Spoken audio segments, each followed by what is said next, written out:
नमस्कार साथियों, कैसे हैं आप लोग। आशा आप लोग अच्छे होंगे। फ्रेंड्स, स्वागत है आप सभी का एक बार फिर से हमारे यूट्यूब मंच पे। दोस्तों देखिए, उत्तर प्रदेश में विधानसभा की 9 सीटों के लिए उपचुनाव हुए हैं। Samajwadi party, Bharatiya Janata party, Bahujan Samaj party जैसी पार्टियां चुनावी मैदान में थी। अब जनता के बीच ये मंथन जारी है कि इन 9 सीटों पर कौन सी पार्टी चुनाव जीत सकती है। हालांकि सत्ता पक्ष और विपक्ष दोनों की तरफ से लगातार कई आरोप प्रत्यारोप लगे हैं। इस चुनाव में कई तरीके के समाजवादी पार्टी ने आरोप भी लगाए हैं। हालांकि इन सारी चीज़ों को देखते हुए क्या एनालिसिस बन रहा है, किस तरीके के समीकरण बन रहे हैं, कौन सी पार्टी कितनी सीटें इन 9 सीटों में जीत सकती है, हम पहले उसकी चर्चा कर लेते हैं। सबसे पहले हम फूलपुर सीट की बात करें तो फूलपुर सीट पर कड़ा मुकाबला देखने को आपको मिलेगा। समाजवादी पार्टी और यहाँ पर भारतीय जनता पार्टी के बीच कड़ा मुकाबला आपको देखने को मिलेगा। कटेहरी विधानसभा की बात करें, देखिए अम्बेडकर नगर की कटेहरी विधानसभा पर लालजी वर्मा की पत्नी शोभावती वर्मा चुनाव लड़ी हुई है और लालजी वर्मा काफ़ी मजबूत लीडर समाजवादी पार्टी के हैं। कई बार इस सीट से वो चुनाव जीत भी चुके हैं। तो यहाँ कटेहरी पर समाजवादी पार्टी चुनाव जीतने जा रही है। समाजवादी पार्टी का पलड़ा मजबूत है। दूसरे सीट की बात कर लें, दूसरी सीट है करहल विधानसभा सीट। समाजवादी पार्टी की मजबूत गढ़ अखिलेश यादव भी यहाँ से चुनाव जीत चुके हैं।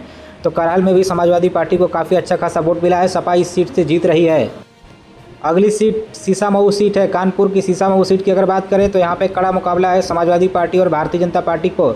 यहाँ पर बीजेपी का पलड़ा इस समय भारी दिखाई पड़ रहा है। सीसामऊ पे भाजपा बाजी मार सकती है। हालांकि कड़ा मुकाबला है। समाजवादी पार्टी के वर्तमान विधायक भी यहाँ पे थे।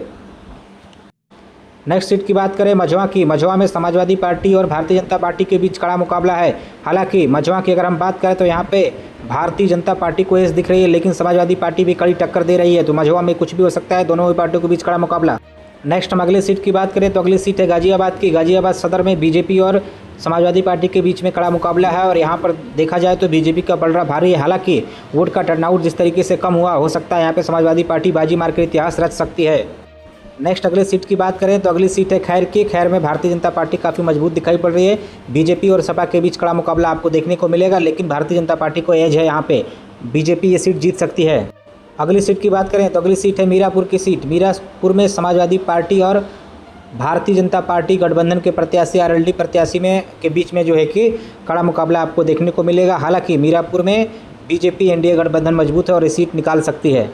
नेक्स्ट अगले सीट है कुंदरकी की बात करें तो कुंदरकी सीट को लेकर के तमाम तरीके के समाजवादी पार्टी के राष्ट्रीय अध्यक्ष अखिलेश यादव ने आरोप प्रत्यारोप लगाए और चुनाव आयोग से कई अधिकारियों को बर्खास्त करने की भी मांग किए थे। तो ये वही सीट है जिसके कारण पूरे यूपी में बवाल हुआ है। और इस सीट पर बात करें तो यहाँ वोटों का टर्नआउट काफ़ी कम हो गया है, जिसके कारण अब भारतीय जनता पार्टी की जीतने के यहाँ चांस ज़्यादा है। हालांकि कुंदरकी समाजवादी पार्टी की गढ़ मानी जाती है, लेकिन यहाँ पर वोट कम होने की वजह से बीजेपी इस सीट को जीत सकती है।